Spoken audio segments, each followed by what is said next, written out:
and welcome to the Ichimoku charts.com daily analysis for the Euro-US dollar FX for Wednesday, October 16th, 2013.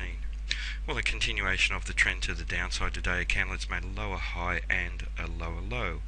That trend has continued on an indecisive spinning top type candle and does suggest a lot of indecision in this market. We have a very large shadow on the top and the bottom of a very small body, and the shadow on the top represents downside price rejection. It represents the buyers losing commitment as they tested above the 135.49 level and above the Tenkan-sen, but also the sellers losing commitment as they tested down below the 134.85 level. So quite a battle going on between the buyers and the sellers here, and a lot of indecision as to who is taking control of this market. With the market closing roughly around the midpoint level, it suggests that neither side is in control of this market at the moment, and we are waiting for resolution of that. Resolution obviously will be a breakout above the close by resistance or the close by support in this market. In terms of the Fibonacci extension, we're examining the relationship of the first time frame downtrend to the previous time the market is trending down, and here again for the second consecutive trading day we've seen some strong price rejection from the 100% level on an indecisive candle, suggesting a very real possibility of a change of trend to the upside. So we are looking for a potential higher high and higher low. We do require confirmation of that, and that would be as I've mentioned, a candle that changes the trend in the opposite direction, a higher high and a higher low. In terms of the Fibonacci Retracement as well, similar scenario here, price rejection from just below the 100% level on an indecisive candle, suggesting a real possibility of a change of trend.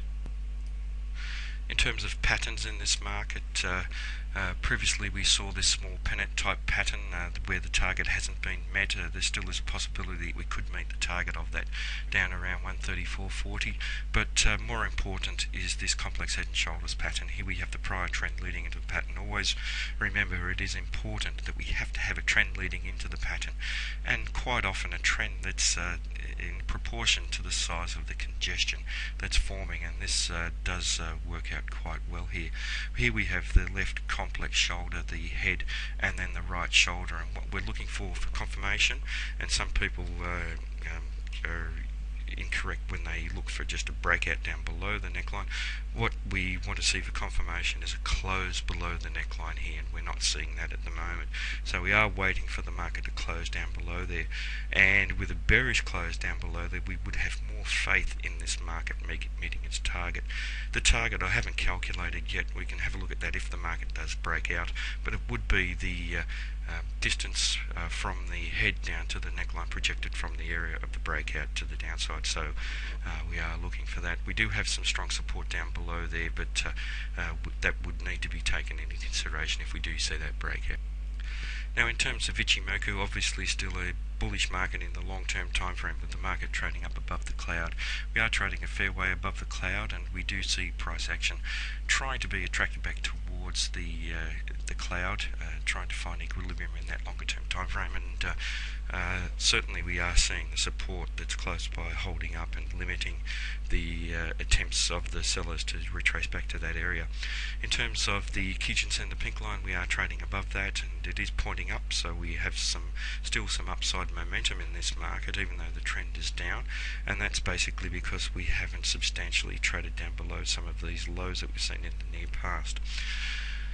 If the market does trade down below the 134.85 level, we do have the Kijun-sen trading around the 134.52 level, and that will strengthen the amount of support down there and may limit the downside or potential for downside if the market does break out down below that neckline of the head and shoulders pattern, or the close down below the neckline, and may limit the target set for that pattern.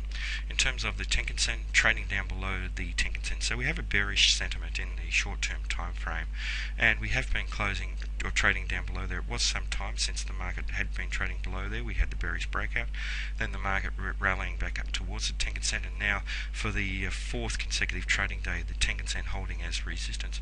So for today's trading, the Tenkan-sen may hold as resistance once again, and that really does strengthen the amount of resistance that we may see around the 135.49 level.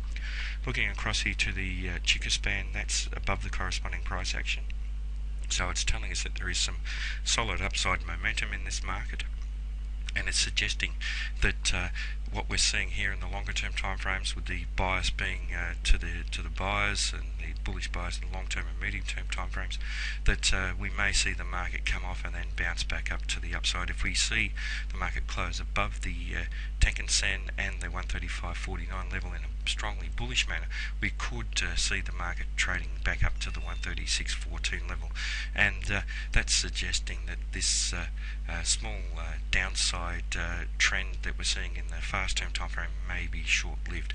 But let's not preempt the market. We need to watch how the market reacts to these levels of support and resistance. We know that 135.485 is a strong level, and then an even perhaps strong level down around the Kijun Sen around the 134.52 level.